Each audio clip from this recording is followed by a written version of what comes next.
c'est les problèmes que Héritier Watanabe au Batoubazo Balolo qui Héritier Watanabe asile. Papa, qui ne se souvient pas que tout le monde ne faisait que réclamer Héritier Watanabe, que Héritier Watanabe Olo se concentre dans la musique na yo, Ozo se concentre dans la baisse. Héritier Watanabe, Olo se concentre dans la musique na yo, Ozo on a pour soutenir la journaliste chroniqueuse Moroboé, pour tout le monde en parlait.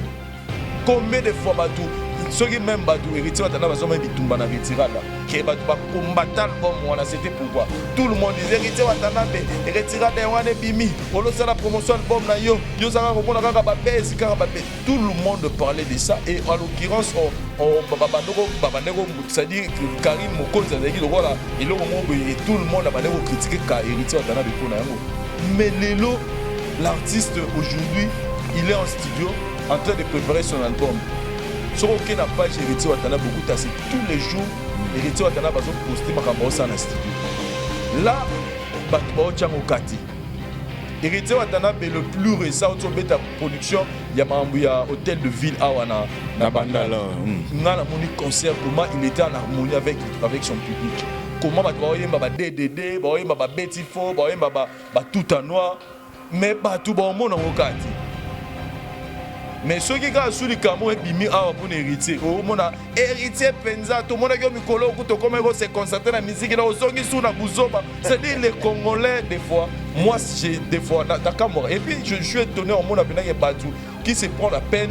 Il y a une émission mon tout bas nous héritier Watanabe qui dit parce que il ne veut plus être en actualité dans mon bétal musique parce que héritier Watanabe c'était chanteur, un bon chanteur à Mboka na biso.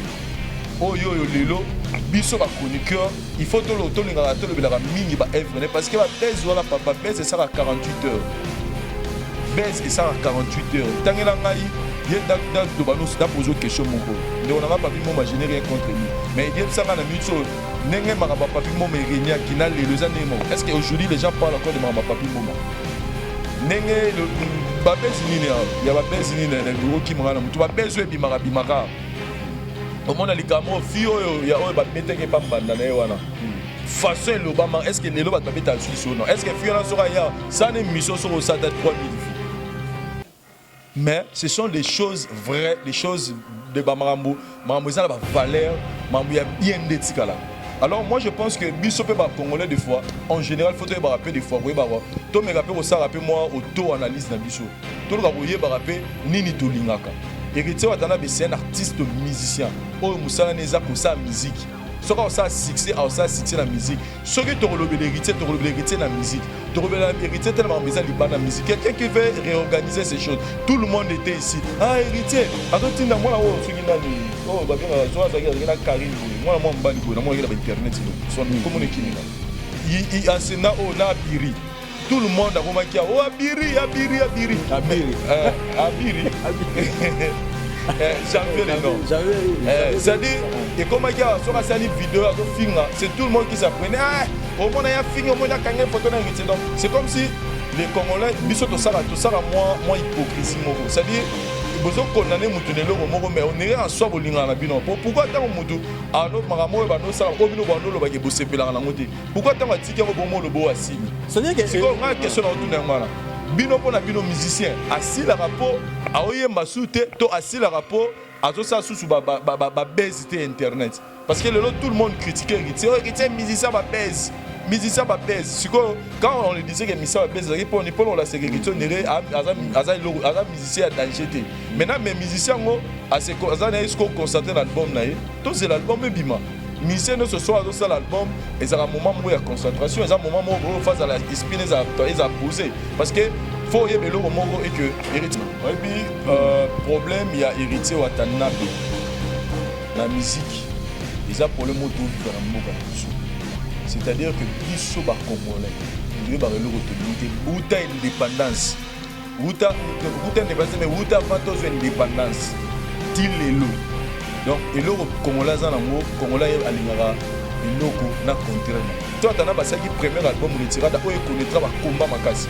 C'est un album qui a été mal reçu par le public mais qui a fini à se poser parce que c'était de bonnes œuvres avec des DDD, à petit faux tout en noir. BM n'en parlons pas d'autres chansons. DDD meilleure chanson dans donc album wana et Simba po héritier Watanabe a salaki musala kitoko mais ceux qui musala héritier te l'album wana ezaki album mo fallait arrêter pour na batu.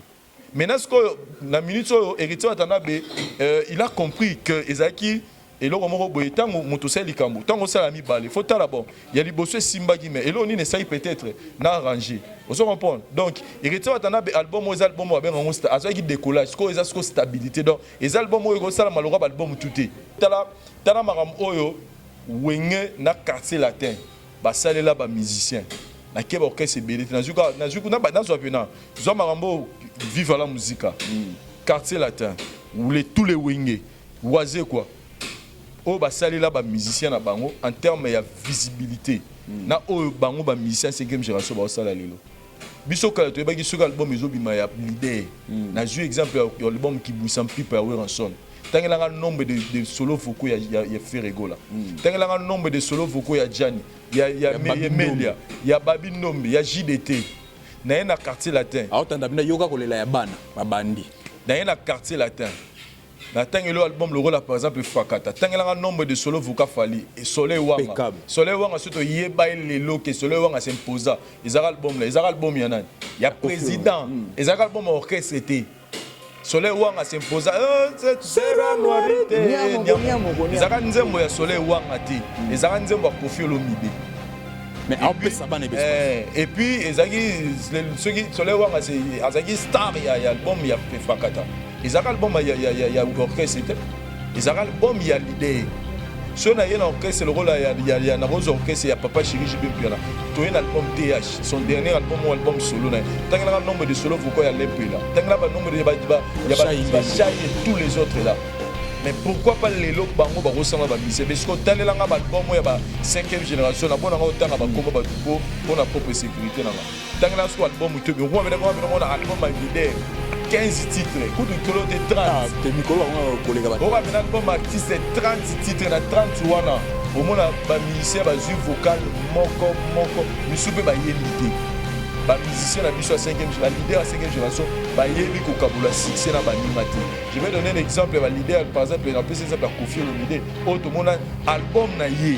Sur les albums il y a orchestre to le ba bon les albums orchestre yango fanya ninga sa comme featuring na Koffi Olomide mais ça album il y a Koffi Olomide nzembo ya Koffi Olomide mais Koffi Olomide se permet il y a aussi la featuring na musicien na ye à latine et puis à latine très loin bon autant à Fali il a dans cet album à ça la featuring na Bouron puis na nzembo Washington et tikanga na tuna il a donné beaucoup de temps à Bouron puis la part ba solo vocaux il a fait aussi un featuring na Soleil War un album na yo ayemaka nzembo mo ali ça va succès boy à ça la moi nze après ça Soleil moi une grand espace mo boy non moi net mutu ezo vimba album wana c'est-à-dire sur la maison mère album il y a orchestre album il y a tant où il a solo là bien il pouvait baro tchape brandi moyé à lié makabana et Didier Marcel en Adolphe m'a fait sa chance na Ferrego là voilà comment tu as grandi mitema wana pour na nini bango baro za onte pour na ba mission baza pemeni na bango. Abonnez-vous et n'hésitez pas non plus à liker la vidéo et d'activer la cloche de notification. Voilà, comme ça, c'est parti.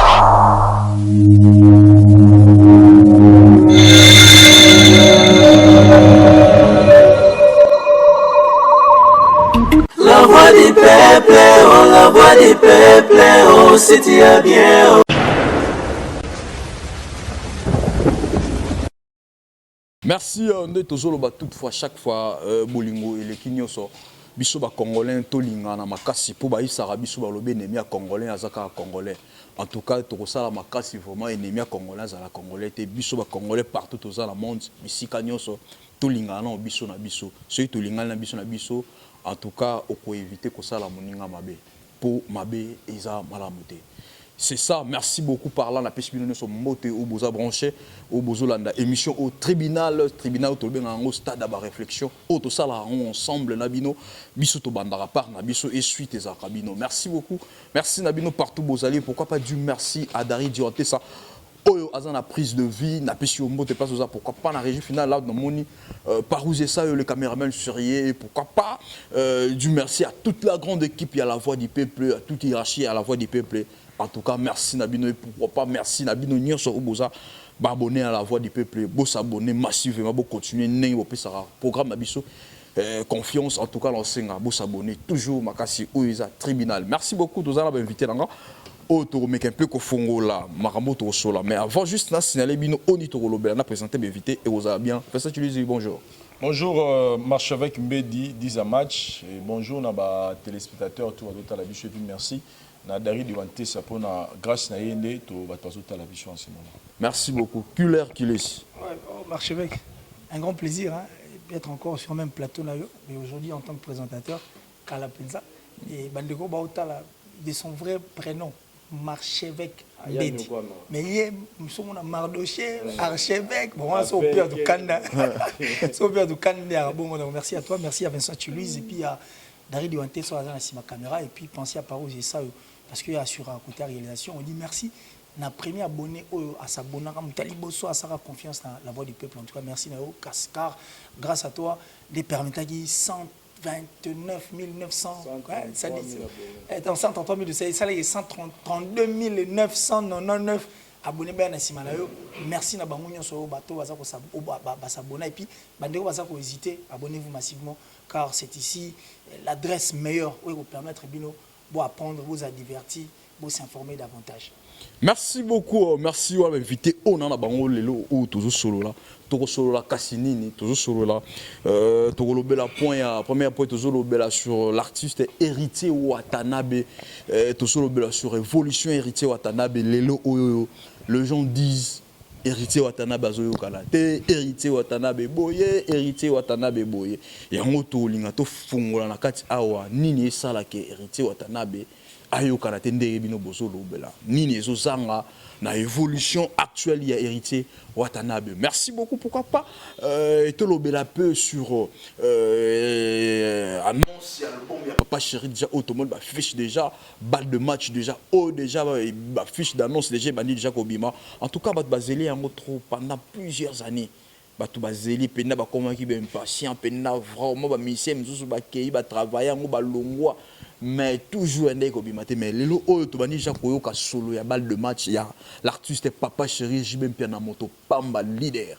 En tout cas, tu relobela ngo pe a la katia e ko sala bien et puis tu auras ko zonga poto chité tu relobela sur point moko sur artiste ba leader lelo o nenge bazo tambusa orchestre na bango nenge bazo kabola reine wana te ya ki leadership na bango bazana yango ne bazo kabola yango te na artiste na bango nenge bazo pesa vraiment te artiste na bango espace par rapport nenge bango ba na ko zo yango avant nenge ba fali pour bazo pa ya Koffi Olomide héritier Watanabe bazo ay pa ya Weranson ba fait rigola bazo pa ya Weranson tout nenge ba djine equaliser bazo pa Papa Chéri. En tout cas nous sommes to lobela to zo mo ndire bazo kabola yango te est-ce que baza ba égoïste ou comment ou bien ça tant nenge zo senga nde bongo. Merci beaucoup, c'est ça auto lobela awa lelo auto vandi pour to meke pe ko fongola yango to banda mo na Vincent Toulouse na habité par rapport à ba CG auto lobela lelo. Omoni yango comment? Non, il me trouve que ça va tout banana nini. Te omoni on ndenge nini? Te ils d'actualité hein. Ils ont d'actualité lelo Papa Chéri jibem piana balle de match et enfin na moni auto somba 50 quelques père ya Winston. On a moni ba clip à malheureusement à Matata. Et puis héritier Watanabe Gogane, l'homme le plus compliqué. Déjà ils ont déjà ma solo batubazo lobela.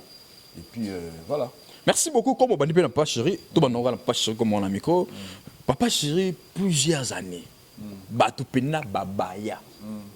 Oui, même, oui, comment il même les Cambouya Chéri Mabousso, j'étais bloc.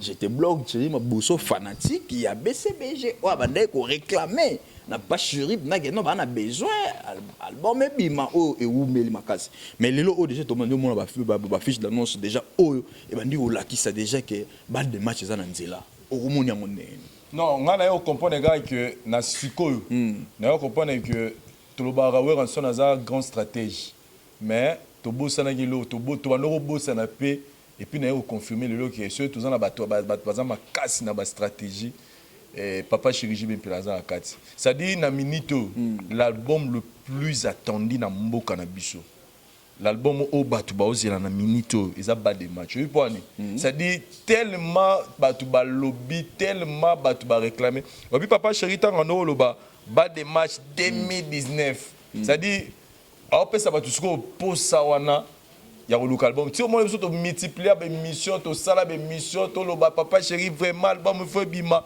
J'ai compris à la fin que si tu as une réaction, moi, Papa Chéri, pourquoi? Parce que quelque part, biso pe to zai to do to contacter na carte stratégie JB Piana pour dire que atika gi biso to lo babongo e gi marketing mobimba to no ça album malelo les albums oyo mutu tout net ngana ba bina ba avec toute ma conscience de faut na lugana yo album wana parce que niveau o batu bazelia ngo je pense pas qu'ils en album oyo batu bazelia na mboka na biso le album dans le sens que et oumeli tellement trop. Alors, et puis c'est comme le roi album, comme le roi mystère, mais il l'aura nini. Parce que bazo mis cet album. Tangara, banda, banda jiba mis album na suka. Oh ya, quel est ton problème teni? Qui paye yo? Quel est ton problème? Je pense. Ça dit album à suka bimi si so tali nombre d'albums bimi na ba différents orchestres. Au monde qui album ezo bimi belé. Et so tali na ba possibilité to na ba moyen o esengaki album oribi mon que Papa Chéri abano zangati. Mais qu'est-ce qui faisait ça? C'est-à-dire eloko wana et jouer le lot avantage à Papa Chéri. Parce que le lot est joué en avantage Papa Chéri dans le sens que mututu na ba musicien bango ba différents orchestres donc mututu a besoin de gagner mais elo oni ba no freiner album parce que ezana marambo et salami orchestre Papa Chéri ko mis album wana mais ezaki retardé mais le lot moi je dis que mukolo robi matuka tout ça une émission spéciale tu mets la champagne pour et enfin tout ce bal de match mais en tout cas j'encourage mais ça tu dis par rapport à ma inspiration à un musicien à fois musicien tout temps azo vanda azo a toujours inspiré na biloko ya sika tant déjà album moko déjà yemba kala o comment mon nom et le wakala ezalaka sur bimi moi je te dis que l'album auto ba musicien mususu mon appelle tamsu ko faire au mis album mo tamsu mon dans album na yo a tienze moment tamsu nze mon ezara enregistré dans album mo tamsu 2 ou 3 albums passés et arrivera parce que ndeba sala album on ne te dit pas que banzembo tout ba classer bimara te za banzembo mususu pour mona fallait to il fallait nzembo ya moya album no monsieur ya nzembo mo bozana 4 wana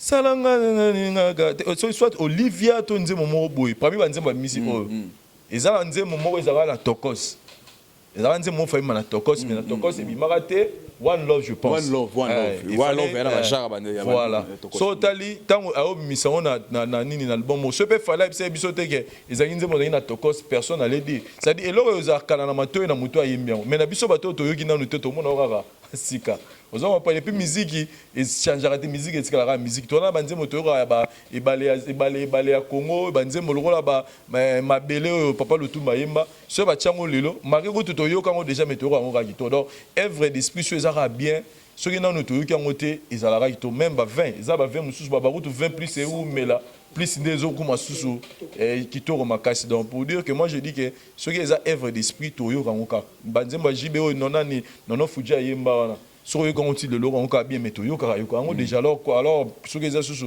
nzembo morobo oh non biso to na biso te donc kalara na matoyi na bon pas la biso eza sika. Merci beaucoup quand na matoyi na bango na matoyi na biso sika kila kilesi lelo oyo dans peu exemple mo monke ndekoloko la Jidel ayembela le fin Lando Batibuka chanson wana izala ki tango Lando Batibuka za ki envie mais lelo Lando Batibuka tika biso pe kala parce que album pe umeli na ebite lelo soki omoni ebimi chambre ayembeli mutu mo sia kofa kala et ça pour même tes ça m'abete et puis deuxième point lelo pas artiste ya BCBG na temps Papa Chéri a joué belé est-ce que ils ont pesa bango retard pété ba jeune talent ba jeune frère musu bazo sika o le to mo la comme na 3 chants ba 4 chants mais au mona un musu par exemple nono fuja banda musique kala mais ti lelo azaka kana chambre peut-être o ayimba na BCBG artistiquement ils ont qui s'appelle ba musicien simate ningal BCBG zo toujours temps pour nos album. Merci Marchevêque pour la question. D'ailleurs la première question je n'ai pas répondre vite comme ça. Donc Lando Batibouka c'était d'abord un renommé, une personne de renom, c'est les motos ba yebaki. Biso to yebi moto ba yebi na kombo makasi koleka azara mortel soit aza vivant, soit Kofi à Tikali immortel. Donc Lando a jamais tourné télévisionné parce qu'il a été au sein du milieu musical. Donc c'est normal que nous ayons ce bimito quand on peut te dire moto azaki na monde de la musique, moto azaki na combo, moto azaki kilo à coup faraté. Donc après sa mort, Lando restera vivant à jamais. Donc Aza immortalisé et il continue toujours à être immortalisé à travers cette chanson. Il y a Gidel, c'est d'ailleurs un autre exemple bien à suivre.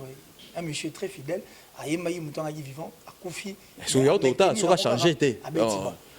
Espérons qu'à changer, mais ça a changé, ça sera une bonne chose. Et on va permettre que l'endroit soit immortel, vraiment, le vrai immortel, tu vas nous dire, si tant que nous sommes au faut tant que moi ils répondent à immortaliser. Tu vas d'accord avec mon cœur, il y a des questions. À des fois, tout le monde a une chanson qui est au monde a moto bohème qui faut financer pour la promotion. Il y a artistes ça la promotion à chana yo ils a souvent la boquette c'est ça bon. Et alors moto a invité au sein ni peut-être la bateau entourage à Lando Batibouka. Ça la neni toujours pour nous maintenir promotion ya chana soki robima kaka na kombo à Lando Batibouka. Déjà du coup ce tout le baboé c'est la volonté à Gidel de vouloir maintenir le nom. Il y a Lando Batibouka on l'a dit déjà beaucoup donc ce qui a ébaki que Nzembo autant Malando azate quand le roi Azate ce qui est en place pour permettre que nous demandons aussi dans il y a Lando et puis son entourage bateau balagine bateau va passer à bon moment si réellement il tenait et il continue toujours à tenir à leur frère quand bien même mort mais ceux qui soucient on a immortalisé à Rolinga comme on est là je parie que dans un ciment donc ils feront un effort de façon à dire moi la promotion moi il y a bien mais déjà au départ avec Gidel puisqu'il a maintenu le nom de Lando Nzembo ça dit déjà beaucoup donc à Saramaki à Ebi Mo Leonia Sala pour que Nzemango et Betama comme il se doit. Alors en ce qui concerne les artistes, à force il y a Rotika là déjà. Avant on a touché pour artiste, on a Vincent avait aussi touché un truc. Moi j'ai pensé que Nabaneko s'est trompé. Or je ne m'étais pas trompé. Nalinga qui peut une fois la musique congolaise, donc on a un artiste musicien qui peut être c'est-à-dire aimé, tu as mis placement le roi mythe. Oui. Que je ne suis pas vendu, vous venez dans une soirée où l'artiste a vendu calmement sans pour autant ça euro. Ba musicien musuba ko beta ya koyoka. Soinde ko luka mukolo mo pandingo na. Soinde ko luka artiste moi zo pe place wana. Mais on a longtemps cherché to zoate. Mais j'ai compris aujourd'hui que na se trompe pas guité. Et je pense que cet artiste il s'appelle Jibem Piana. Pourquoi? Parce que lui au moins a su comprendre et supporter la musique congolaise. Dans quel sens? Je vais m'expliquer. Je l'ai suivi une fois dans une émission avec Papi Mboma. Ma tuni ma musique des autres qui n'habitent. Biso pétant toyaki, tokutaki, ba mikolo, oh balaki. Mais tant que tu es avant un siga, qu'est-ce qu'ils ont fait? Ils nous ont acceptés tels que nous sommes. Ils ne pas comprendre qu'ils ont époque na biso basa ni batika biso tout évolué. Quand bien même batonzo ba na bâton de roue, il y avait de ceux qui étaient contents de voir les artistes évoluer. Et par contre pour JB Piana aussi. Ça va tuni, ça te dérange pas aujourd'hui en tant que JB?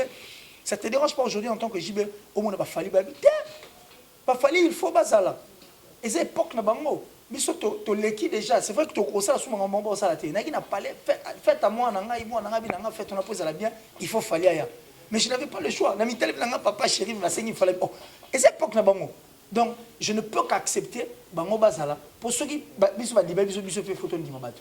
Ça prouve combien déjà et c'est un artiste de cœur, quelqu'un qui veut la continuité à la culture na biso musicalement parlant. Donc je le remercie encore une fois là, je remercie Papa Chéri et je le remercie encore davantage malgré ma qui les pierres venir aller na ciment.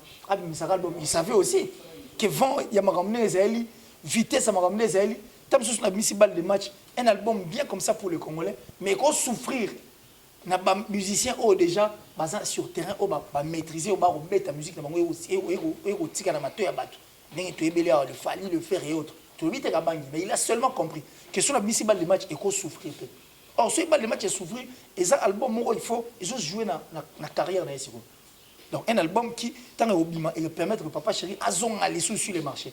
mais à supposer que musique album on attend album monsieur Bandeko bêta n'avons focus va tout mini comment qui plus braquer sur les musiciens actuels autour du monde album c'est quoi au moins place pour mener ça donc c'est quelqu'un de cœur qui a supporté qui va musicien monsieur sur base là pour bon bâtir bon place et aujourd'hui malgré ma il va nous donner cet album. Est-ce que par là oh l'ingolo baké c'est le meilleur moment à Obimisa si c'est le meilleur moment c'est vraiment le meilleur moment.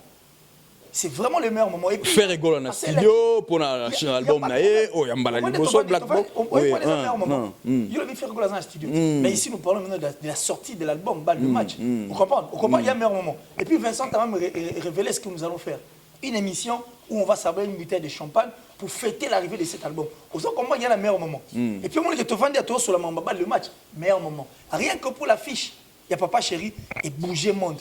Il a compris que Agin a raison, il y a Ovan calme. Il avait même raison de bloquer notre frère. Ouais, il avait même raison de le bloquer.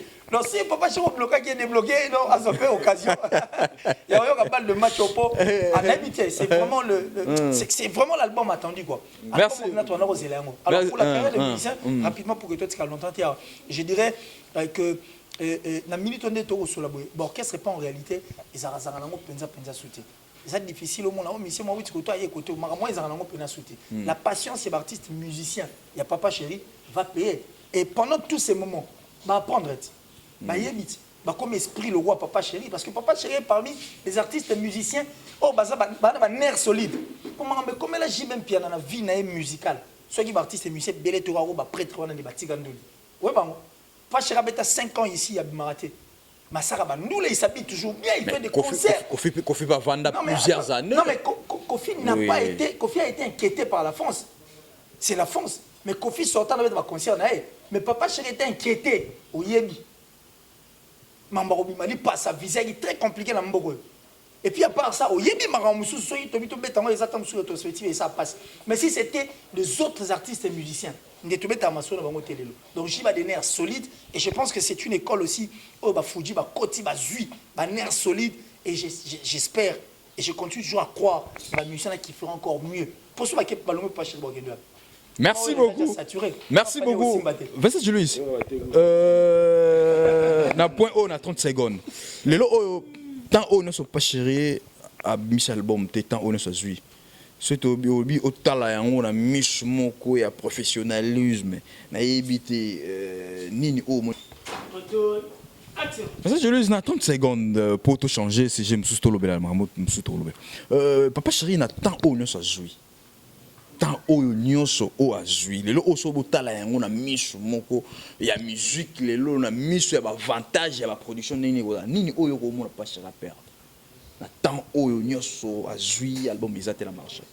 Bon, ce qu'on dit qu'on perdrait, je dirais un peu qu'on perdrait, n'a évité dans le contexte nini.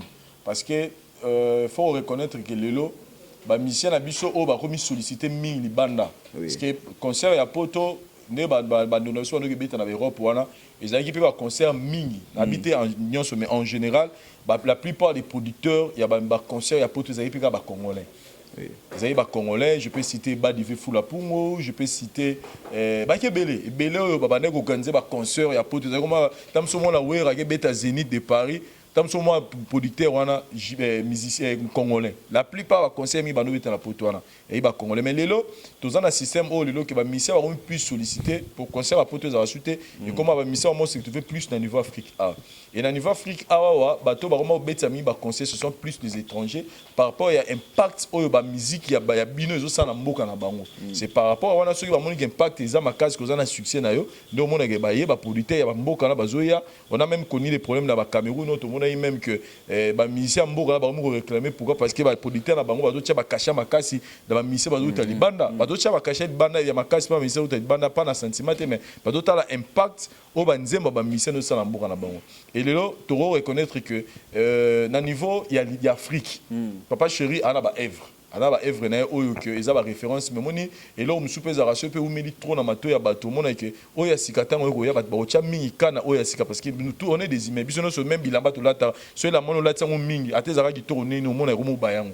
Donc c'est toujours comme ça. Donc on a rôle que au moins, on a même l'exemple, il y a Bill. Bill, tant qu'il a solo là bien.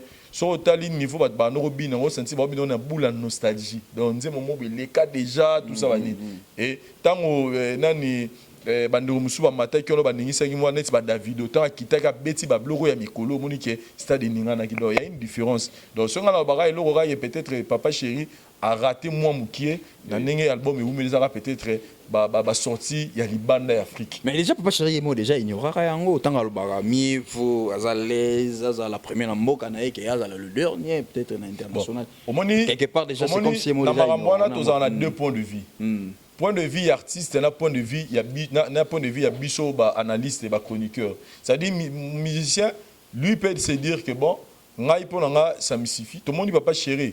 Abetara na Congo mais auto payer 50, 40 quelques chaussures à Winston. Donc pour na ils ont suffi. Mais biso ce que tu as analyste, tu as chroniqueur, total la biso ce que total la potentialité, il y a musicien on se dit non pour la biso awati. Vous comprenez donc nous on va pas se lasser de dire que non pour papa Chéri lobby que non je préfère être premier dans mon pays que le dernier sur le plan international biso to bon papa Chéri comme tu as dit comme ça c'est fini non biso to rochara papa Chéri pression même là to lobara papa Chéri mimi album mes amis to rochara papa Chéri pression biso to rochara pression kaka parce que pour la biso to loba qui aussi longtemps que vous êtes vivant pour la biso il faut ça il faut ça ma danger nous sala voilà donc par là on a rôle donc et là on a la papa Chéri a zo irrité ça va sortir il y a niveau Afrique parce que dans Kinshasa moi je l'ai toujours dit et je le répète encore je pense ils en a 4 artistes et musiciens au na kenda ba concert na bango belé au ba raté na kin so ati libaya batu bayaka ils a fallu ils a fait ils a héritier Watanabe ils a Koffi Olomide et puis ils a nani c'est là Fali, JB, héritier na Koffi Olomide. Ce sont ces 4 artistes et musiciens au na Morana Biso, ceux qui battent Libaya, Batu Bayaka. Babanda aussi gano tanga. Te Batu Bayaka na lo ba marambo eza na lo ba marambo yo nazo bango ya sentimate. Na lo bango na ba preuve. O Batu bato ba ya Kinshasa, bato ba na ba concert. Ba yebi marambo na lo ba. Na bite ke wera sara mpiaka. Na lobi te ke faire ça ba mpiaka mais na bi bateau ba la sora tie libaya pour sentir pena rendez-vous ba sokoli sentir pena ke non oye pena ko sentir classe moko ya bato eza jibe mpiana Fali Pupa héritier Watanabe na Koffi Olomide wana olo bango te pona kitisa bato nini te so to lo ba vérité te to sa mabe voilà. Merci beaucoup Penengo Tangi. Ceux qui déjà Jibem Piana na mboka na biso aza parmi ba puissance o ke na mboka so sera ti baya batu baya ba sokoli balati bo moni petam su mutu mo ra komone tam su directeur et lo mo boyobi ke a boss mo moni bena ye a obi na sunama ya papa Chéri par exemple donc ça veut dire que a puissant. Merci beaucoup. Mais Libanda, je pense que tant album Rubima et refont la souma en bébé. Merci beaucoup Kulor, c'est bien déjà mon épée na 4 musiciens au mais ça Tangi héritier Watanabe Tangi na kati c'est bien maman tozoye pe mbala moko Watanabe mais ne tout bara que papa Chéri puissance chez papa Chéri en tout cas classe penez à la tango yezomona classe pena donc c'est bon. Merci beaucoup comme Vincent Patangi déjà héritier Watanabe to fongo un peu maman na dossier héritier Watanabe. Tout le évolution est héritier Watanabe. Plein de gens parlent déjà que non héritier Watanabe au Canada. Shooter héritier Watanabe. Musique c'est là là. Au juste c'est quoi en réalité peut-être bah moi silence moi sur le plan médiatique au monde a que non. Ouais t'as peut-être né ça qui bandait kolobela héritier c'est comme si ça là là ba msuba solo ba manque il y a peut-être il y a besoin Karine bandait ko ça là. Ou bien c'est par là qu'il est sur le monde à cause ni à la cause il y a qui met silence dans l'activité héritier Watanabe. Bon, ici on ne va pas se voiler la face. Oui. C'est sûr que bien tribunal vous a rappelé clair oui. Ah toi c'est voiler face. On a besoin d'exemple mot typique. Moi sur continue à Facebook. Qui a une page officielle il y a des biso basala. Les informations qui sont plus relayées, ce sont des informations ça va fake news, la intox. Fake news, tout le monde il y a polémique mot tam souma ya lokuta ou bien ya bêtise mot. Ndé ils ont info ba barrière. J'irai même plus loin. Ce sont ces informations là qui rendent la tâche difficile na ba émission belé pour tout à la télévision à l'aide d'internet. C'est-à-dire il y a info ya lokuta enseigne à relais. Étant à relais et puis c'est le quoi moins effervescence bataille qui tumulte et autres et ça li va ba yo combo. Nous revenons maintenant dans les camps héritiers. C'est de quel c'est de quel koyoka si fona loba koyoka bomba loba koyoka héritier so yoka na lisu to bomba loba et les informations au bande koyoka bano sa héritier yoka mawana c'était des informations bonnes tu sais qui m'a bien ba bere koyoka pour ça qui va bloquer il y a tina parlons zo ba héritier bana koyoka na na maman nous n'avions pas écouté héritier parler que l'information d'héritier soit relayée pendant active concernant ses concerts concernant son album. Non. Généralement, dans la boîte, champagne, panzani,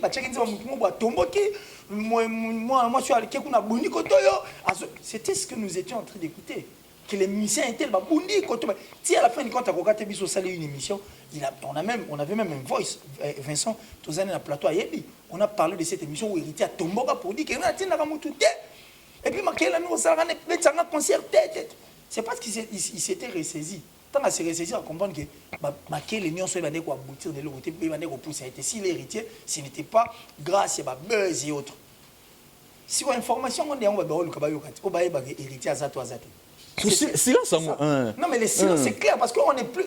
Mais on a rassemblé, on a tout ça rassemble. Parce que makele wana mingi tango olo bakilo kile tango olo banyoso zaki ko dominer mingi na kombo ya Karine Mokonzi. Est-ce que olo bakino par là départ il y a Karine Mokonzi né ngo peut-être ça ligue. Non mais c'est le quoi wana so c'est tout à fait normal. D'ailleurs Karine aujourd'hui qui s'est repenti qui demande pardon na Kofi Olomide puis tout kamate so to monya on a fallu pour so to monya on a fait rigola so to monya on a bandé konyoso même avec Héritier ou Fabregas tout kamate elle est en train de se repentir. Peut-être que c'est une façon pour elle de dire non à la vie ancienne et oui à une vie nouvelle. Peut-être. Nous attendons déjà de ce côté-là. Son départ, et permettez-moi de me belé, et comme à l'eau, moi, mon qui a quitté. Et puis, tant que tu vas me dire, et les silences, on va devoir remarquer ça parce qu'on ne parle plus d'héritier en mal. Maintenant, puisque l'héritier a focus dans l'album, puisque ça focus dans Marambotali, la team Watanae, aucune personne ne veut maintenant regarder et comprendre qu'héritier est en train de travailler et qu'héritier est en vie. Parce que l'héritier a des concerts au Tilelo, à Robert Vandou, les Rossala va plein. Récemment, quand il y a un anniversaire, je crois, il y a la dame là, moi je suis un Boubetifo. Jacques Love, voilà. Bateau Balaï, Monaki. Quelqu'un qui n'est pas au hasard attente moto hasard lui a succès moto hasard et l'autre je ne pense pas à Rosa Marambo héritier ça seulement parce que héritier focus na Marambo puisqu'il est en train de faire des choses bonnes bato loko ba tchaye na étiquette moi Marambo mabe bazo comprendre héritier est en train de travailler et puis héritier est là et puis à quoi il est sinon c'est ça n'est pas bani côté la tête côté positif.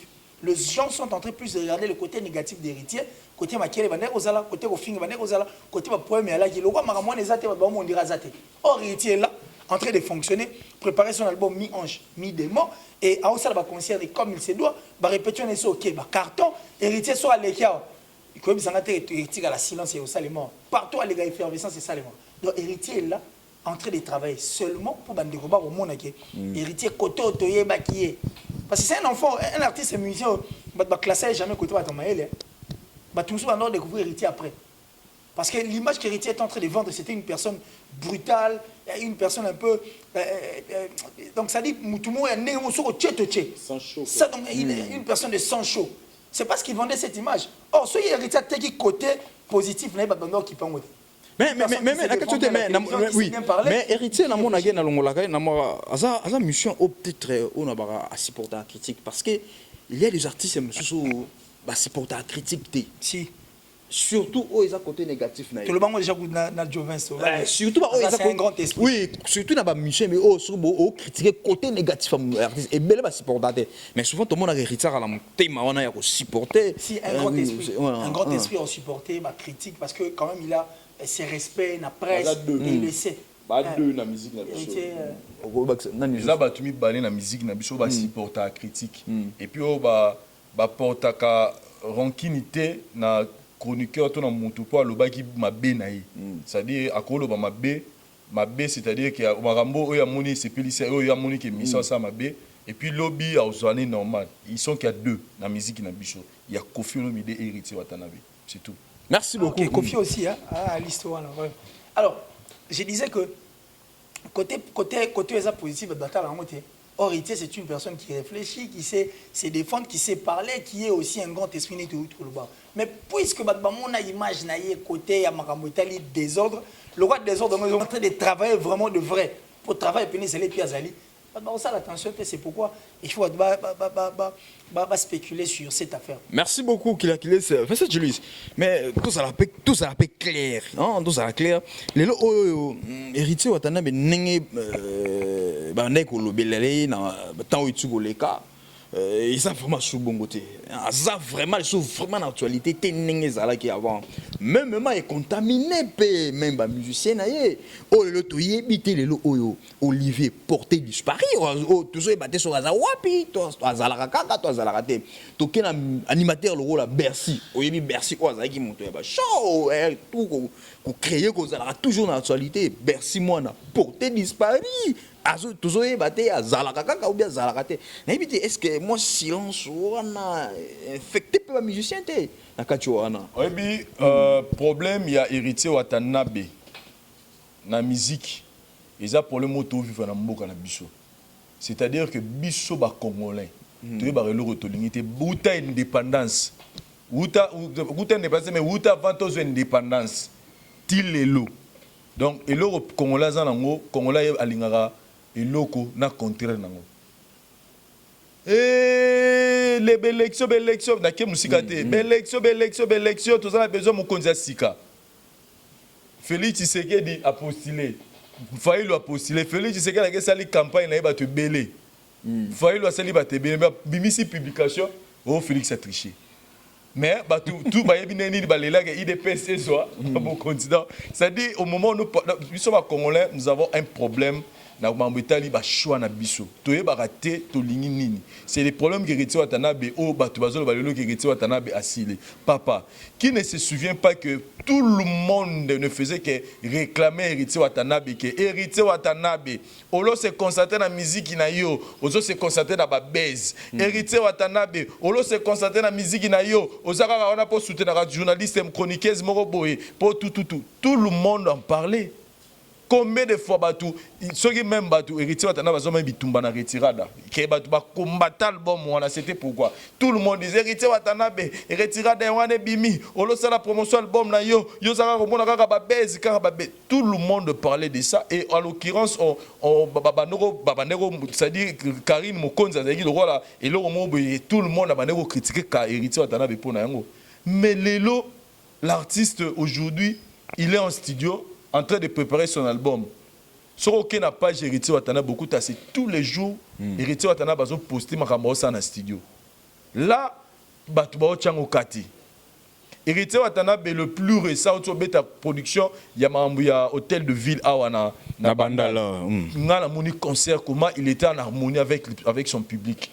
Comment batu ba oyemba ba DDD, ba oyemba ba Betty Fo, ba oyemba ba tout en noir mais batu ba omona ngokati. Mais ceux qui ont sous le Cameroun et bimi a pour héritier au monde héritier penza tout le monde qui a mikolo kuto comme se concentrer na musique na osongi sous na buzoba c'est-à-dire les Congolais des fois moi j'ai des fois na Cameroun et puis je suis étonné au monde apena que Batu qui se prend la peine il y a les émission mon peut pas no héritier Watanabe Kiti parce que il ne veut plus être en actualité na mambetali musique parce que oyeba no le kana héritier Watanabe c'était chanteur un bon chanteur ya mboka na biso. Oh yo lelo biso ba chroniqueur il faut to linga to le belaka mingi ba œuvre parce que ba base wala papa base ça à 48 heures base et ça à 48 heures tangela ngai ye na banos na poser question moko nde on a papi moma généré contre lui mais yeb sanga na mitso nenge makamba papi moma renia qui na lelo za ndemo est-ce que aujourd'hui les gens parlent encore de makamba papi moma nenge le ba base nini ya ba base nini na ki mangana mutu ba base e bimara au monde les Cameroun fio ya o ba beteke pambanda na wana façon le ba est-ce que les lo ba beta sur non est-ce que fio na sera ya ça ne mission sur ça 3000 vues mais ce sont des choses vraies des choses de bamarambo mambo ça la valeur mambo ya bien ndetsikalaka.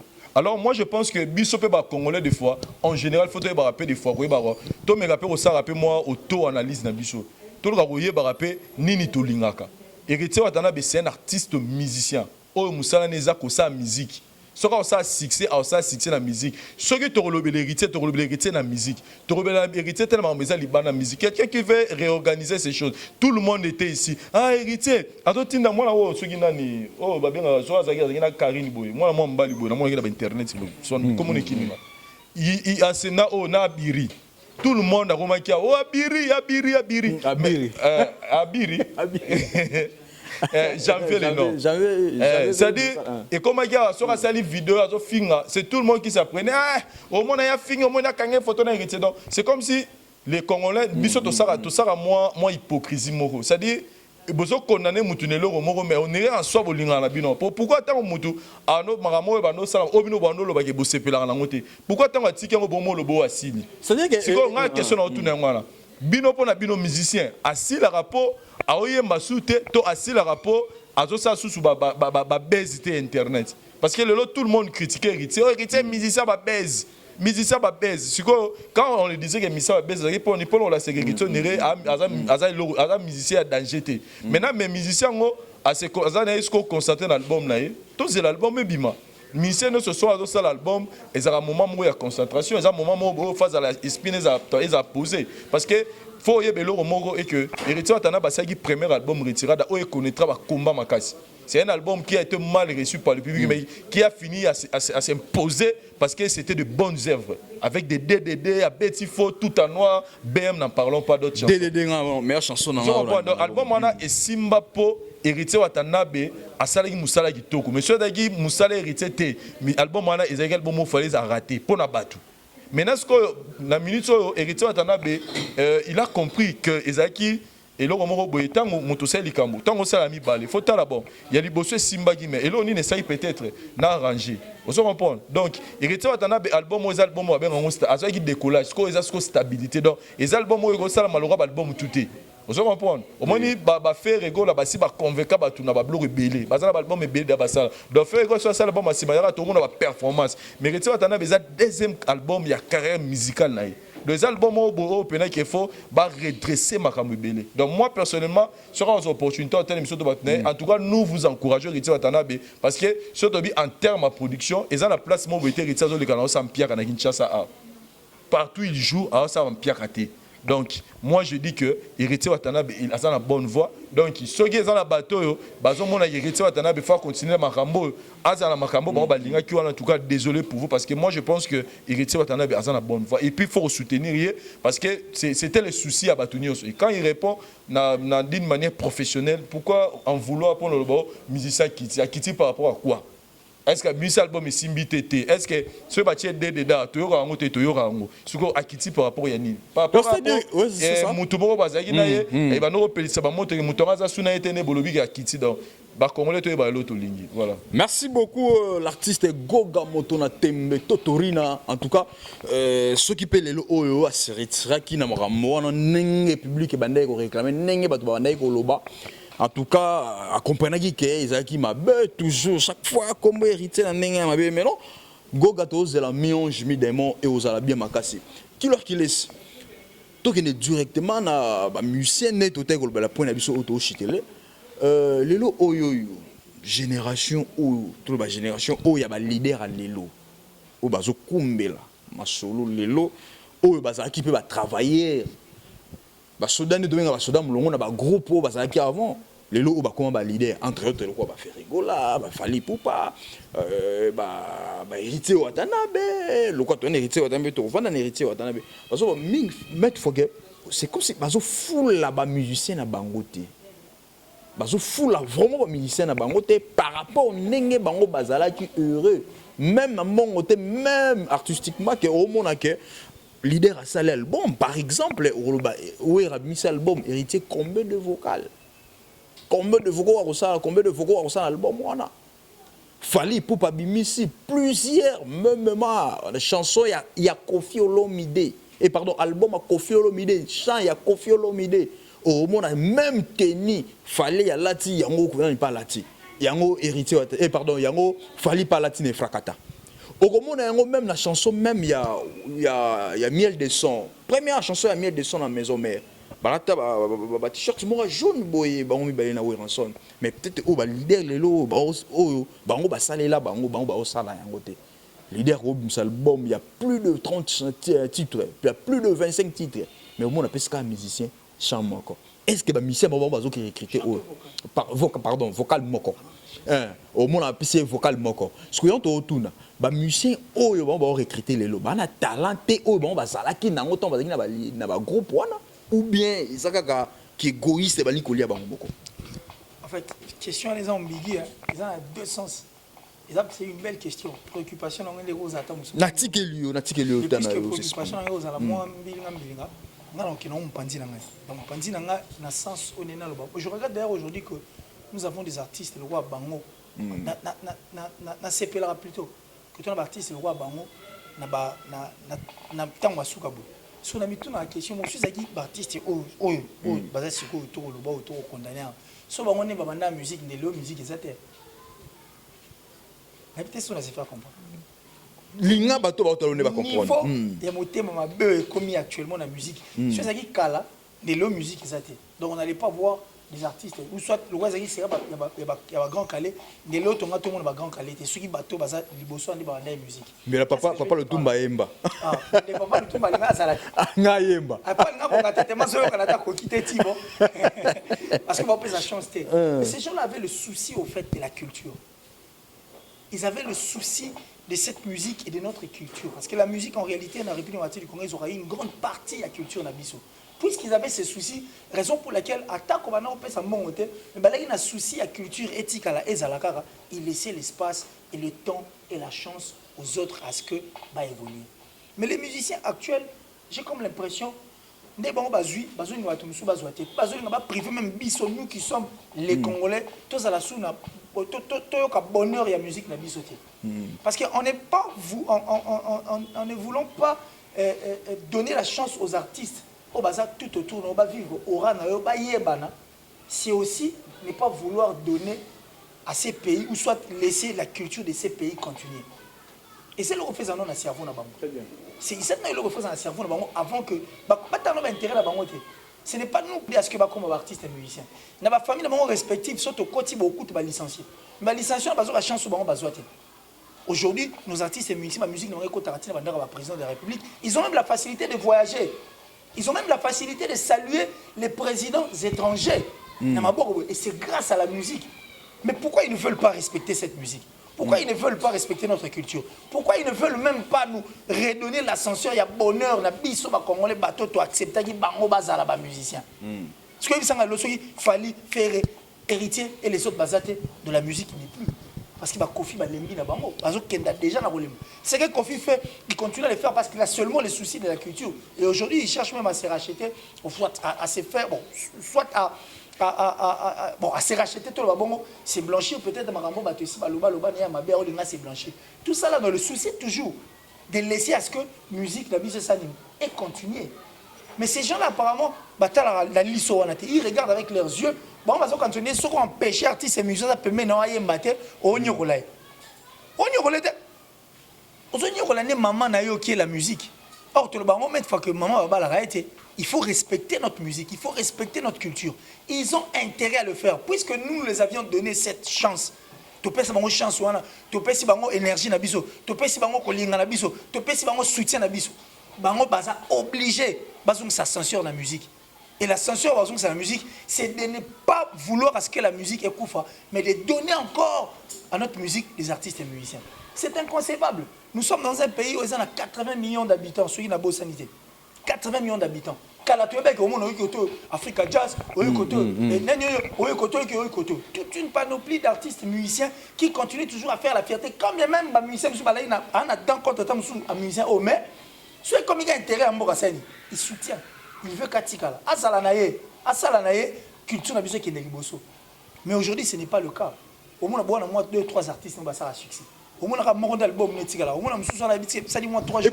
Et puis, c'est le mot. Et ça, parmi les causes, ils ont quitté la musique na biso. Mais voilà. Poto kakate. Et ça, quand il concerne Poto, avant, tu as comme on a Killer Kiles, tu as comme on a Wenge et Missy Ndombolo. omona zaiko eboki ndombolo quartier la ta boki ndombolo kuna pe boki ndombolo omona Congo ekangami na ndombolo Mais regarde ce que tango Congo ekangami na ndombolo ekepe na libana poni Congo kuna ebi na ndombolo liba étranger ba omeboka ndombolo mais lelo oyo ekomi cri ya fali ate eza kitoko ndenge nini jamais héritier obwaka yango jamais yo animateur so obwaki wana place leader odongola yo moi est-ce qu'on m'a ramené et ça conseil na poto tezo bo mais justement c'est ce que j'ai dit donc na bana olingana comme appena type place comme le roi anticipé ça me va droit au cœur l'artiste amusant va otala biso de tout le exemple motema mabe wana ça dit c'est une méchanceté mon robot inhabité où ta place ni imagine on appelle ce exemple mon typique aujourd'hui il fallait auto rafler trophée mon robot il y a frima otali ba commentaire tu n'as pas vu tant va commentaire au comprendre innocent balume auto beta festival mon ba liste oui il y a Wizkid c'est un festival d'un artiste musicien nigérian à succès s'il vous plaît oh bah otinda biso beto il fallait Luka et Poibé à succès. Mais lui, par contre, a son ascenseur dans la RDC. En venant chercher notre artiste et musicien, notre frère, jeune frère Innocent Baloum. Innocent qui est pour Beta, festival Ouana. Dans le festival, il y avait pas mal de personnes en tout cas. Bah, renommées, côté football, côté politique, côté. Mais au taliban commentaire, oui, qui m'a combattu, ça. Oui, mon cœur n'a qu'à Beta. Or, ce qu'Innocent fait, ce qu'il fallait faire, peu importe forme Barcelone, peu importe mon Kenango, c'est notre culture qui se vend. Parce que quand Innocent pose la question à la salle, est-ce qu'il y a des Congolais ici? Il veut seulement vous faire voir que je suis un Congolais de la République du Congo. Et s'il y a des Congolais qui vont se manifester, ils vont comprendre que le Congo est une grande nation et notre culture continue à côté comme parce que la question par rapport à cette musique. Comme j'ai aussi posé la question de savoir, tant que on empêchera la musique, on va permettre de vivre. Va vivre aura na bango, va betandoule, va s'épanouir, va kenda. Ils pensent qu'ils sont en train de faire souffrir ces artistes musiciens. Non, ils font souffrir leur mère qui est la musique qui prend une grande partie de notre culture.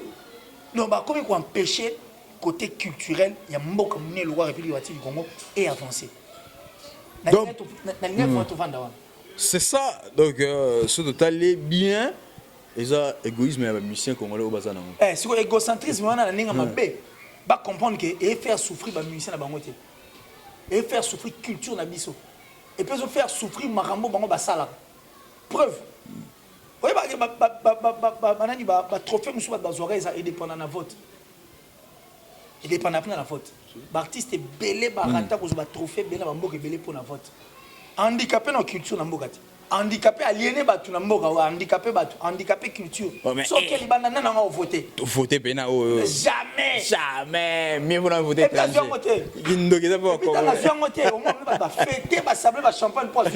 merci beaucoup Guilherme en fait tu lui mais parmi makambo yo eza parmi pe ba cause belé oyo même bazo bela même dans l'album il y a Suble il y a Fabregas trop yé omoni ngao to Fabregas en loba to chemo mupanzi na makambo en tout cas personnellement pour nga pour toyeba bina filé c'est vrai que bina filé sali encore plus de succès dans la longue pas Fabregas mais to banana nous koyeba bina filé na caisse Fabregas donc na makambo pour nga ba quatre déceptions ils a ba Fabregas et puis moi je vous dis aujourd'hui que mais critique ba sali pour l'album o asuka tu robimisa yo tozo lo baté ça dit ma erozala bon na journée on peut n'attendre album mobimba té trop peut-être pas mon départ trop yango pa abi pe mo pe rosa peut-être que non a condamné pe ba musicien o ba vola na groupe pour fois peut-être un jour départ be legi mo trop abi a sur la folie ba on peut se ba mitu makasi na fina pe un monde bakanga étoile la mutu té explique ko boya mais bina filé tu penses que zara bolté c'était déjà écrit que bina filé na moment au ça succès donc étoile la mutu to tout fango ndenge nini et gakanga ngoti c'est impossible parce que mutanga lisango za nzambe ou l'équipe biso tout ou mokeli na biso d'ailleurs bref eloni na ina loba que soko bani depuis musique et banana mboka na biso na bani na papa na biso na kekutu musika te na bani na kitika na bani na vieux papa na grand calais ce jour on a connu taboulé c'est à cause de qui et lelo soko tie taboulé on nous kititi lelo franco que nous n'en parlons pas ça dit so tali système à orchestre et tout ils a qui toujours au monde si on a connu King Kester et Ménéa c'est grâce à qui papa oui si on a connu ça dit surtout bani okita wenge eye wenge yana nkuta na boule non te ke leader monté wenge yana un esprit d'équipe ça tout monde ba ya moko boye et puis lelo tala lelo ma besoin de la musique na biso vous comprenez mais lelo tala maram oyo wenge na quartier latin ba salela ba musicien na ke ba orchestre belé na zuka na zo pena zo marambo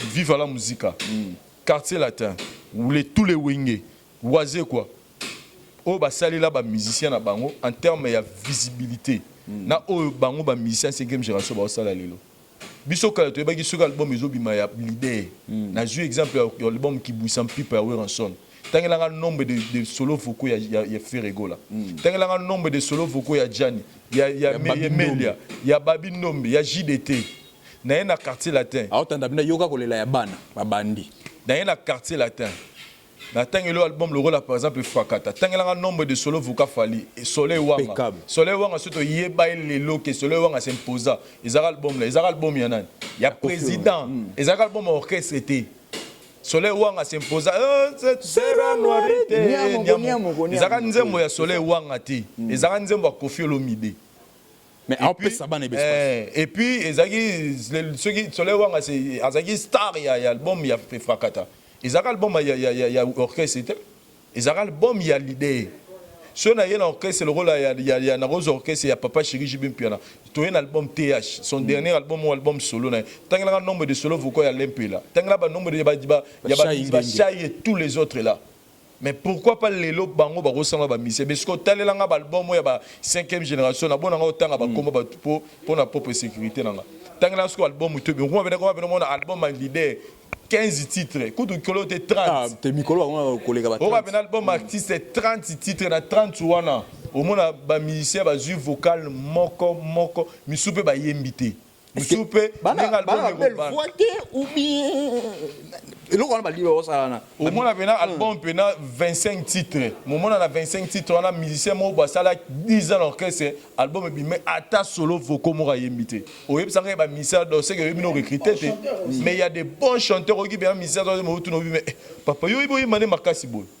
Donc bref, pour nous, il y a ma génération, pourquoi? Parce que pour nous, génération, 5e génération, l'idée, il y a un kabola lipana baningati. Alors que nous avons la responsabilité à assurer la culture ya mboka na biso. On moni lelo, nzambe pas ça na ndenge na. Tant que bino bo kanga koto yo, nzambe pas fungula koto lelo ba gaz mawete ba ye innocent balume qui fait la fierté de notre musique lelo. Na moni niveau ba bazo bina na festival na respecté par ba ba daju o azana succès sur le plan international. Mais lelo na moni pe daju photo tout ça senti pena que non, ata bo kangi koto. Koto nzamba fungula mais et Rosala pas si pour na binomo lelo pour na pour na ba lelo ba musicien na biso à 5e ba leader à 5e génération ba yebi ko kabola succès na ba ningati. Je vais donner un exemple ba leader par exemple na PC exemple Koffi Olomide o to mona album na ye sur les album il y a orchestre to le ba bon les album orchestre yango fali alinga sa comme featuring na Koffi Olomide mais ça album il y a Koffi Olomide nzembo ya Koffi Olomide mais Koffi Olomide c'est permet il y a aussi la featuring na musicien na ye à latine et puis à latine très loin. Bon autant à Fali, il a dans cet album à ça la featuring na Bouron puis la Washington. Washington et Tikanga na tuna. Il a donné beaucoup de temps à Bouron puis la part ba solo vocaux. Il a fait aussi un featuring na Soleil War un album na yo ayemba nzemo mo ali ça va succès boy. À ça la moi après ça Soleil moi un grand espace mo boy. Non moi net mutu ezo vimba album wana. C'est-à-dire sur la maison mère album il y a orchestre album il y a tant où ça dit solo là bien il pouvait baro tchape brandi moyer à lié makabana et Didier Massena na Adolphe m'a fait sa chance na fait rigola voilà comment tu as grandi mité mawana pour na nini bango baro za on te pour na ba mission baza pemeni na bango au moins album pena pour album ça dit Koffi Olomide ne Frakata ayemba bébé gouye moko ayemba banzemo belé moko banzemo msu peut-être kiminga Koffi sera bani chabane baneti na suka na kofane pour la posa misa yemba na oye moko na katiote oye moko loba koto na boyi na yemba na tiki bana ba yemba na betaka guitar c'est dit mutema wana yanga na zo balelo mikolo mu pa kotinge yanga na balelo que pour l'instant 5e génération ils n'ont plus rien à condamner na bayayo baouti parce que jusque là ils font pas mieux que baya na bango ils font pur parce que les lots ne ba okende nango bazo rendre ba misa na pe mauvais service conseil européen ça bango bafungula mutema balongola esprit wana ke po bamise bakolongwa baosala succès nani fina bango papa bango pe balongwa na orchestre. Donc esprit wana olobi wana soki moi je pense pas que je pense pas que Fabregas il avait réfléchi comme ça parce que c'est quelqu'un on a yebi kalinga batu. Et puis de l'autre, tout ce que Bina Filé est en train de faire la musique, ils ont la fierté. Peu importe, ma moteur entraîné Brato, ils ont la fierté. Et puis Fabregas, ça ok, bien parce qu'il y a un beau tabac, des gens ne voient pas ça. Fabregas, a un beau tabac, avant que tu bailles, il y a la musique. C'est ça, oui. Parce que Fabregas a banni musique na sima baye a sali carrière solo na sima baye belé mais lelo Fabregas a la référence. Lelo Bina Filé a la fierté Fabregas. Oh peut-être ba misé a minene oh ba bimaka va non ba salité. Oh même na chana orchestre na bango kutu ba misa ba ko ça non ba succès. Oui. Que au moins pendant que misé ya misé mo X à l'équipe na zelo sentir musicien mais lelo Bina Filé li kana kaka. Ba to ba bima Bina Filé. Donc plus tard va comprendre que Fabregas alors risque comme atika ban prince ko le kabaya wana parce que ko tika prince solo ezaka ko yema banzembo gitoro te lelo ko felo mide après ça ko yema banzembo gitoro atika biso empreinte makasi na musique fallait pas ozoma vraiment fallait parler directement na ko parler moment na ko felo mide atika empreinte mo bo ya makasi ozoma prendre donc pour nga na lo bango que génération lelo. Là, je m'adresse un peu aussi à Héritier Watana. Héritier Watana a évité niveau ni album ne commis. Mais c'est absolument moi particularité. Voilà. Tout le monde a payé un album, tam sous musicien, moi s'est retrouvé dans 3-4 vocaux. Nenge bango, babandoko s'est retrouvé dans l'album pour net na repese na zungi suna Héritier Watana. Frère, l'album il y a eu un témoignage. Toi tu penses que Héritier Watana a eu go yemba ko leka batu nyon son orchestre wana. Mais s'il y a un artiste qui a brillé, na témoignage comme Héritier Azate Nzembo ya na beti demi tout na village alela tala banzembo ça dit na ebité pour na ebara période dango ezaka bablo basala ba remise ba trophée ezaka trophée mo boy ba pesa trophée mo ba pesa moi je pense musicien mususu ngala regretanga bi non aux injustices trophée o penez qui héritier Watana parce que il a tellement brillé na ne wana muta briller ka le roi héritier Azakité mais a brillé qui album anan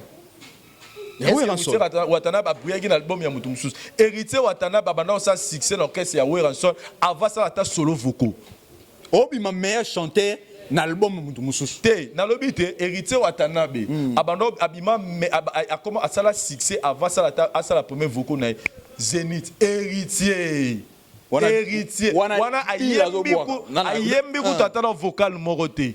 Mais pourquoi pas les lopes bango ba misa 5e génération va donc ça sincère na bana boye ça biso ni ote ba misa na bana ba volonté te non mon frère non bazana makam na bango mais mutu non se passe exprimer faut payer ça tout le monde avait milito voilà donc là je donne l'exemple Héritier parce que hier dans l'album azo yemba donc nga lingi Héritier tam sous pas à premier musicien oyo aroya ozongi ça peut-être m'amener ça album Rosana 15 chansons rokabola 15 chansons bon nga mon leader na yemata 8 chansons comme ça les 6 wana to kabola lipa na bayaya ça dit na ça peut visibilité parce que dans tout ça ezara force ya orchestre et là on est bano ça met force à la maison mère ya ba quartier latin ya ba BCB c'est parce que ezara ka succès leader a un succès mais ba musicien ne peut pas un succès et ça a force ngana ba na répétition moi dans la zamba kala c'est deux monde ba musicien ba oya J d'état côté faire à côté ouais, tu sens que c'est le oh ça dit que Bastar Bazar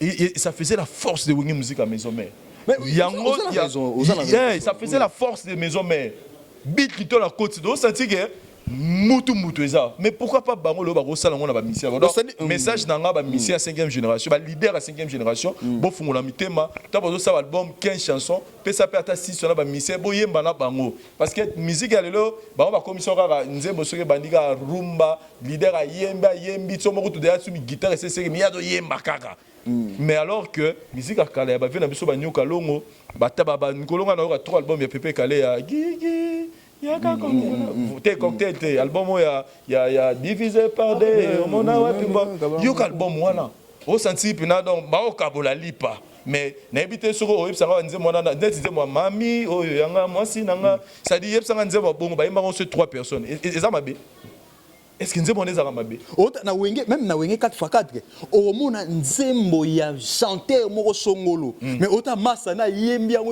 belé ora wa yembi nzembo po za kitoko eza kitoko yo bateka ke yo mo leader ko bande desina na wenge bazaki kabula na wenge mona misa ye manzemu ne yemoko boko kabula ngo pe epesi pe couleur à kitoko donc esprit on a soki ba misa biso ba sala on esprit que bon na oboya ba rekoma na succès ba non musique e bana bongo yo moko pe olongwa ki donc so ba misa ba longwe na pesa za ba Fabregas lelo Fabregas doit être fier parce que na minute na bango tout ba longwe muto aboti loko la ye azati na musique au pe aza fier lelo ya ozaba na musique loko la ye azati donc c'est ça. Merci beaucoup, merci. Oui. Quand Vincent a parlé de aux banques so fully artiste à Olongo mais soit Olongo ya Okembo gani dans la musique à Oyo au Fotika donc voilà on l'esprit oui c'est bien de vendre sa paire de chaussures et pas frère na yo poani yo les non là mais jour le mot pour des fêtes moi non récupérer on la tiens OK non c'est comme ça on vend il faut au entre nous et ça passe. Donc la musique, il y en a pour ça peine à vivre davantage que l'égocentrisme et le moyen. Et en dehors père Oyembi, ça on a un album n'a imité même dans Nzembo artiste tu dois venir participer parce que toi tu as déjà un nom. Aux en a aura, il faut Yemba. Il faut s'afficher dans le clip. Il faut chapois.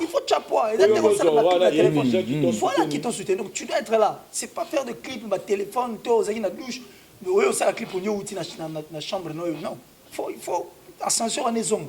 Pour que musique est tu sens il y a eu mon repeno misel énergie mais ça passe. Merci beaucoup Elomo Suzu Vincent Koloba c'est très important on il faut un pingler aux hommes lelo ba musicien to mo même nenga bina ba wenge au mona tu sens que non musicien zoya na batu hein autant la JDT zoya na batu za na batu de faire za na batu mais juste c'est pas comme na batu. Et c'est là qu'il faut leader pour à la visibilité pour simanaï ba tout bazala c'est ça auto c'est la bino leader parce que et ça l'Arabie se passe pour biso to ba congolais na ba ine bandeli congolais feelinga mninga no congolais to longola maganizo to ba ine congolais parce que ce qui le musique à Congo est avancé en tout cas ils ont fierté na biso ba congolais en tout cas tout ça makasi to lingana et ça la bien makasi merci beaucoup.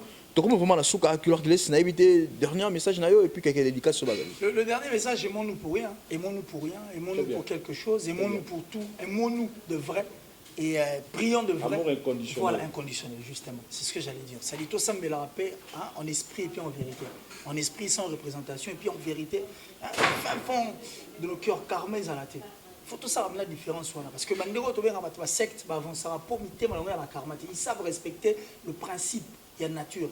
Il y a un bien. Mais bien sûr, toi, moi, néo, si tu respectes le principe en nature, tu t'inquiètes. La même qui donne reçoit. Quand tu ne donnes pas, tu ne vas pas recevoir. Vous comprenez? Donc il y a moins de photos ça. Donc on s'aime. Ça la peine. Conditions à la tête. Ça fera bien. Donc merci à toi parce que tu as pensé à nous. Pour Bolingo aller sans condition. Pour bien on va nous jouer à la plateau. Mais on pensait pour la mise. Donc c'est encore un grand plaisir. Et puis bon, pour Vincent Toulouse et pour la voix du peuple. Et continuer à Panza. Que le jeu est Panzana pour vivre quand même aura, il y a la voix du peuple, puis il y a Vincent Toulouse et ça la paix encore une fois là du bien. Merci à Daryl Liwanté, ça pour assurer. Il y a Bibomba et Nassima. Ma bolingoné, ça y a bisotos à Bastar, mais bon, il y a un star à Congo. Dans l'ombre, c'est aussi un amour vrai. Donc merci à toi, Daryl Liwanté, c'est puis à Parouze, il y a ça, Bandegoto Barolanda Bisso, mais il y a la plus spéciale, la plus suspecte de toutes les Italiennes en tout cas. Francine Mana Love, de là où tu te trouves, merci pour tout. Habitez-moi ça mouine du bois ou mouine du poids comme un je pense encore à un ami personnel comme ça depuis les États-Unis, Hervé Loumassa. J'ai dit merci à mon vieux Sima Omiezi depuis la Belgique et puis à ma maman chérie, donc la mère qui m'a adopté comme ça, maman Jedida, donc Mireille Hélène Garcia depuis l'Allemagne, Bandegotou et Bandegotou Balingara qui est ici. Un ami vainqueur depuis la France. Mais vainqueur, je parie que c'est vainqueur depuis la France et je pense aussi à JDK Mopao et pour clôturer Hervé Lomba. Un ami qui nous soutient et qui continue toujours à me soutenir. Mais le tout dernier Congolais, la République démocratique du Congo, Congolais en la Sougana, s'il vous plaît, par respect, sur le mot Bima, Kobomono va mouiller pour Congo, même après nous, et ils apprennent la pour ça et continuent à vivre comme normal. Dernier message, dernier message à la PSI, bon retour dans les très spécial du président Denis Ngamani et Tcheveri Mouzango. Azana Kinawa, donc place à Zambote na Ebele, Tcheveri Mouzango, les très spécial du président Denis Ngamani, Motema et la grande dame Julie Kitima. En tout cas, Mote na Bango, donc merci. Na bande retour au Bajuta Olanda Bicho, tous les moi, commentaire na ma finga. Parce que comment tomesala nango